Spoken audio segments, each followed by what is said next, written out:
Hello dear student, कैसे हैं? चलिए आपकी क्लास आगे बढ़ाते हैं।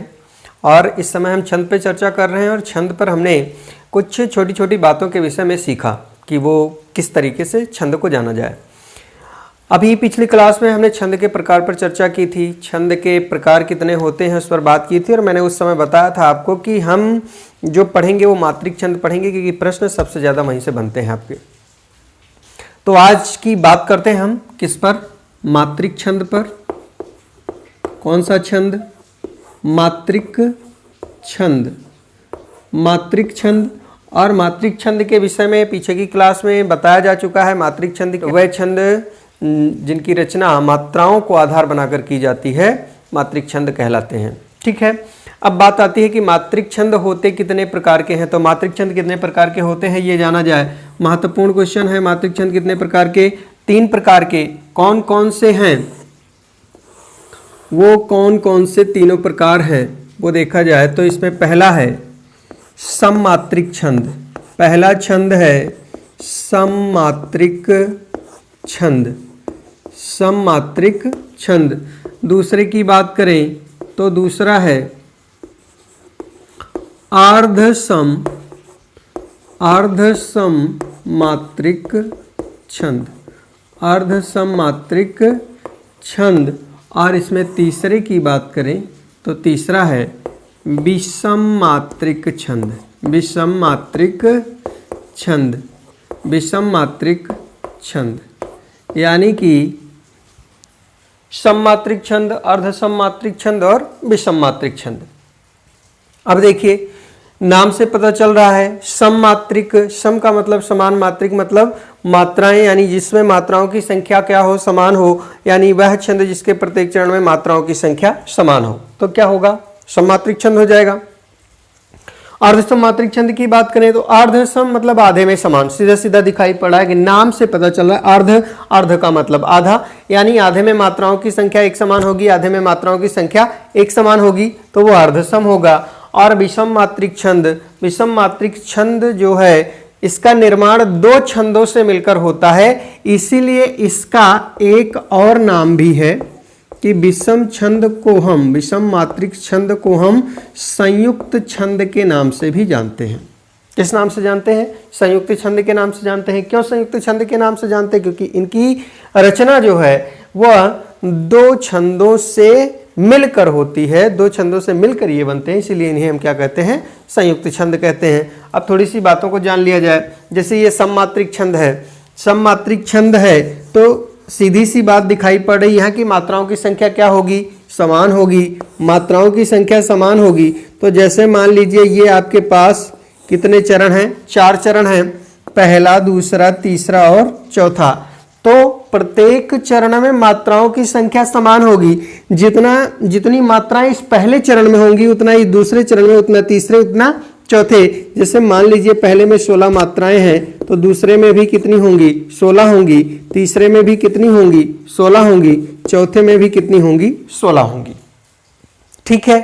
अर्धसम मात्रिक की बात करें तो अर्धसम मात्रिक जो है इसमें होता क्या है कि आधे में मात्राओं की संख्या एक समान, आधे में मात्राओं की संख्या एक समान।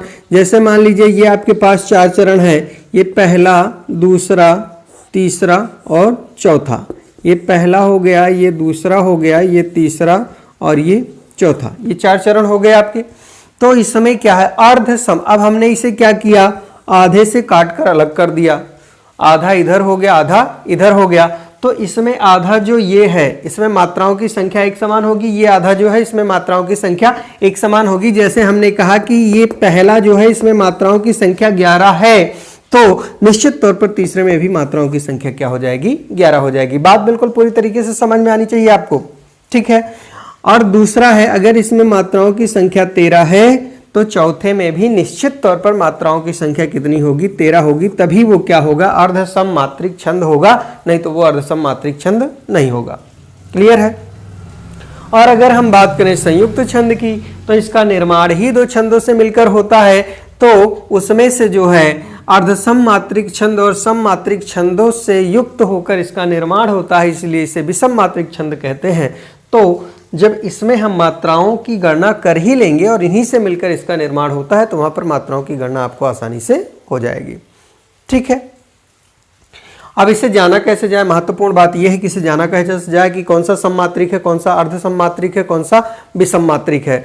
तो मैं आपको एक छोटा सा फार्मूला बता देता हूं जिस पर आपको ये चीजें पूरी तरीके से याद रहेंगी कि कौन सा सममात्रिक है। अब एक कॉमन सा कॉन्सेप्ट है कि जैसे मान लीजिए आपके घर में कोई उत्सव हो रहा है और आपके घर में यदि कोई उत्सव है तो महिलाएं एकत्रित होती हैं तो कुछ गाना बजाना होता है और गाना बजाना होता है तो उसमें जो सबसे पहला गीत होता है वो समर्पित किसको किया जाता है, हरि को किया जाता है।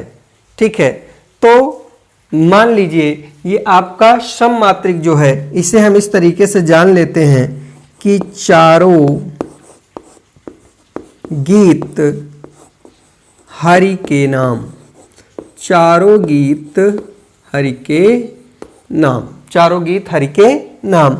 यहाँ चा जो है इस चा से अर्थ है क्या, चौपाई। ये रा जो है इसका अर्थ है रोला। ये गीत, गीत से आशय है गीतिका और ये हरि, हरि से आशय है हरि गीतिका। हरि से आशय क्या है, हरि गीतिका। ठीक है, चौपाई, रोला, गीतिका और हरि गीतिका। ठीक है, अर्धसम की बात करें तो अर्धसम का मतलब जिसमें आधे भाग में मात्राओं की संख्या एक समान से इस आधे भाग में मात्राओं की संख्या एक समान हो, क्या है, अर्धसम है। समझेंगे इसे कैसे जानेंगे, मान लीजिए जो आपके सामने छंद मिलता है तो आपको कैसे ये पता होगा कि कौन सा अर्धसम है और कौन सा सम है। तो सममात्रिक में मैंने बताया कि इस तरीके से आप ध्यान में रखेंगे तो आपको ये चीजें याद रहेंगी कि कौन कौन से सममात्रिक छंद हैं। अभी हम बात करें अर्ध सममात्रिक छंद की तो इसका एक शॉर्ट फार्मूला है। हम कह लें कि दो बार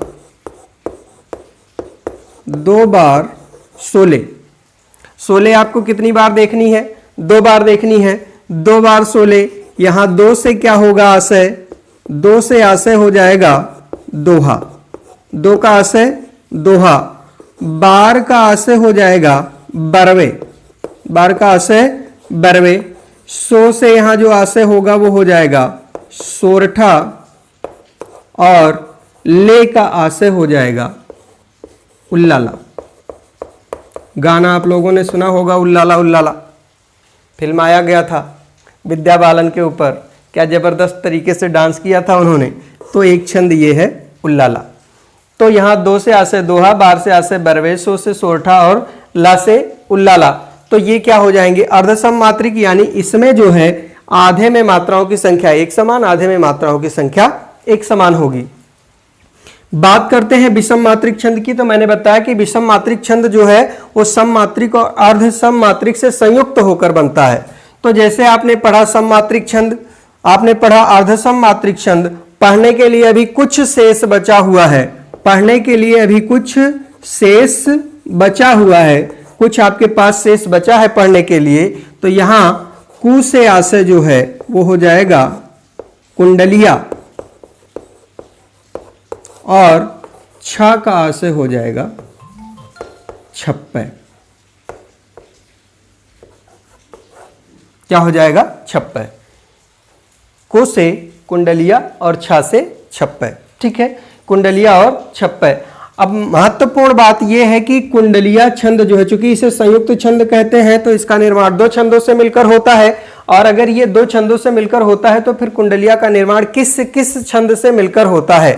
तो कुंडलिया की यदि हम बात करें तो कुंडलिया का निर्माण दोहा और रोला से मिलकर होता है, दोहा और रोला से मिलकर होता है। अब देखिए दोहा की बात करें तो दोहा क्या है, अर्धसम है।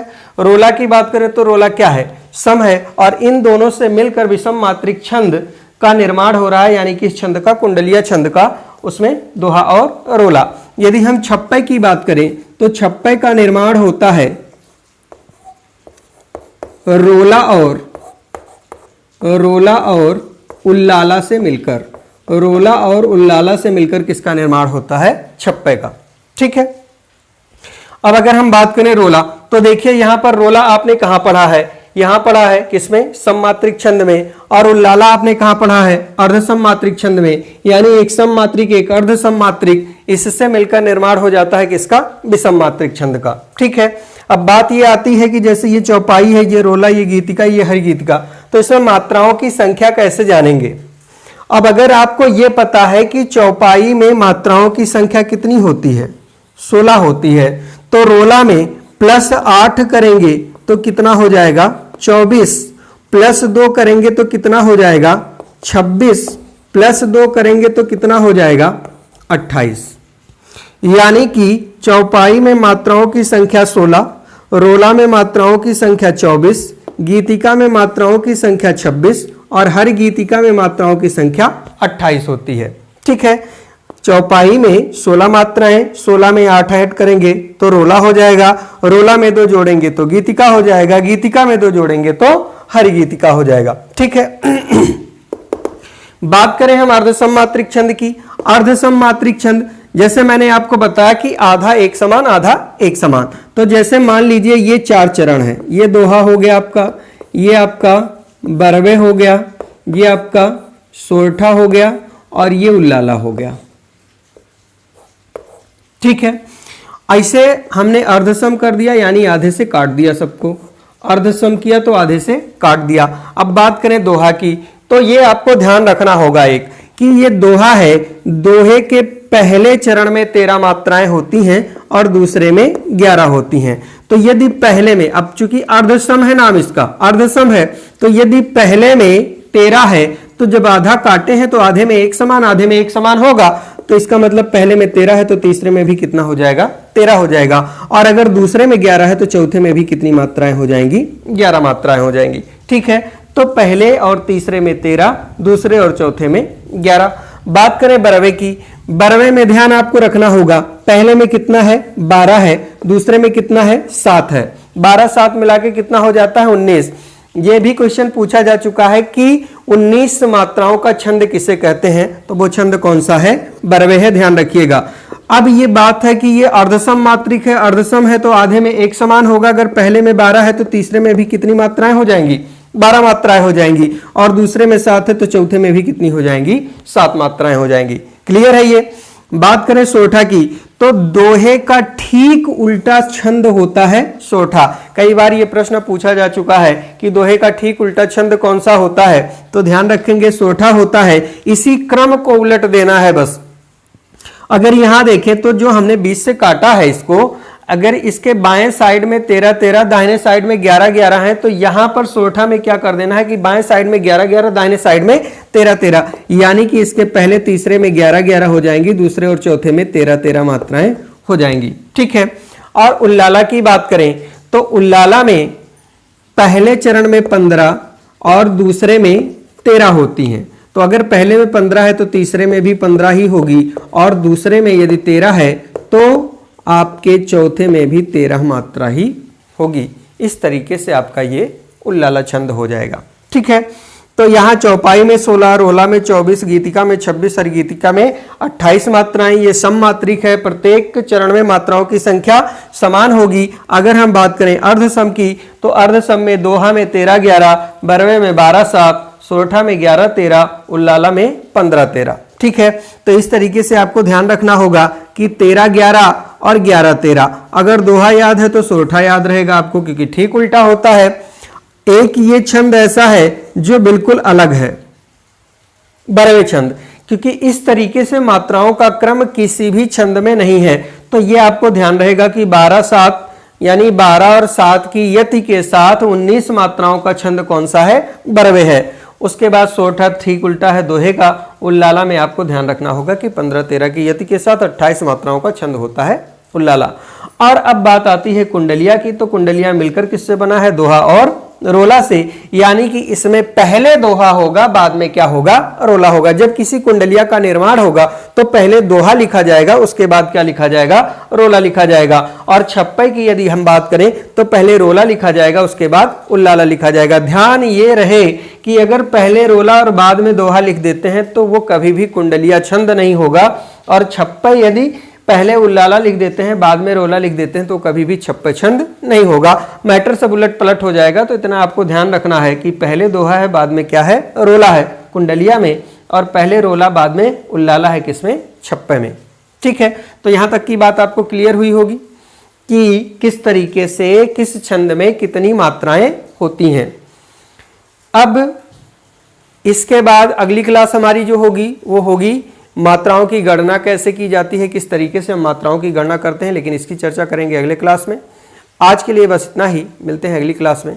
इसी के साथ आप सभी को बहुत बहुत प्यार, बहुत बहुत नमस्कार, जय हिंद।